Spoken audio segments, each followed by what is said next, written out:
مسلمان کی شادی میں ڈی جے بج رہا ہے، ماشاءاللہ بڑا پکا مسلمان ہے، کیا مجال ہے کہ اس کے اسلام پر کوئی سوال اٹھائے، اس کے گھر میں رات بھر ڈی جے چل رہا ہے۔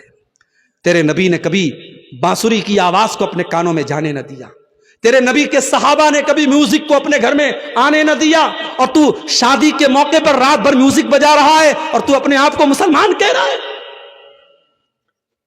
کیا تیرا اسلام صرف تیری مسجد اور تیری نماز تک ہے؟ تیرے شادی بیاہ میں تیرے اسلام سے کوئی مطلب نہیں۔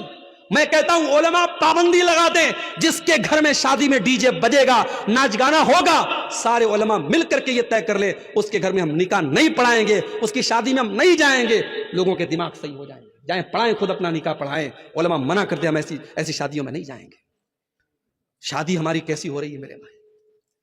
ماشاء اللہ باپ کے چہرے پر شرعی داڑھی ہے، ماتھے پر سجدے کا نشان ہے، شادی میں اپنی جوان بیٹی کو لے کے گیا ہے، کار سے نکلا، جوان بیٹی ساڑی پہن کر کے اور گاؤن پہن کر کے نکلی ہے، اس کا پورا آدھا شریر ڈھکا ہے اور آدھا شریر نظر آ رہا ہے، اور سارے لوگ اس کی لڑکی کو دیکھ رہے ہیں، اور باپ کو کوئی فرق نہیں پڑتا ہے۔ صاحب فیشن کا زمانہ ہے، شادی کے موقع پر میری لڑکی تو حور بن کے آئی ہے، میری لڑکی جو چاہے پہنے، کیا فرق پڑتا ہے؟